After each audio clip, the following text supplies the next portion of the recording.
સુરેન્દ્રનગરના લીંબડીના રડોલ ગામમાં આગની ઘટના। રહેણાંક મકાનમાં આગ લાગતા 3ના મોત થયા। મકાન પાસે વાહનમાંથી ડીઝલના કેરબા ઉતારતા આ ઘટના બની। શોર્ટ સર્કિટના કારણે ડીઝલમાં આગ લાગતા ઘટના બની। લીંબડી સુરેન્દ્રનગરની ફાયરની ટીમે પાણીનો મારો ચલાવ્યો। ધારાસભ્ય કિરીટસિંહ રાણા પહોંચ્યા સ્થળ ઉપર। પોલીસ વિભાગના ઉચ્ચ અધિકારીઓ પણ ઘટના સ્થળ પર પહોંચ્યા। રહેણાંક મકાનમાં આગ લાગી 3ના મોત થયા હોવાની જાણકારી મળી રહી છે। સુરેન્દ્રનગરના લીંબડીના રડોલ ગામની આ ઘટના છે। રહેણાંક મકાનમાં અચાનક જ આગ લાગી હતી, જેના કારણે 3 લોકોના મોત થયા।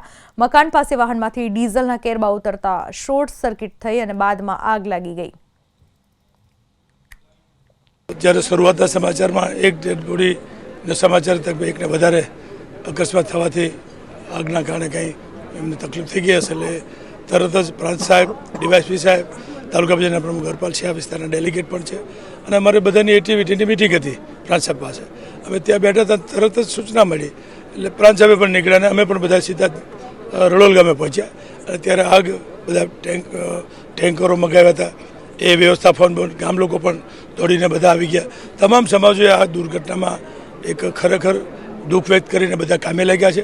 અત્યારે એક બોડી, બીજી ડેડ બોડી, ત્રીજી 3 ડેડ બોડી નીકળી છે। હજી પણ પાણી ગરમ છે અને પાણીથી બધું હજી અંદર કચરો પડ્યો છે, એટલે મકાન આખું સળગ્યું છે। એટલે એમાંથી જે કંઈ હજી પ્રયત્ન કરીને ભગવાનને પ્રાર્થના કરી, અલ્લાહ ઈશ્વરને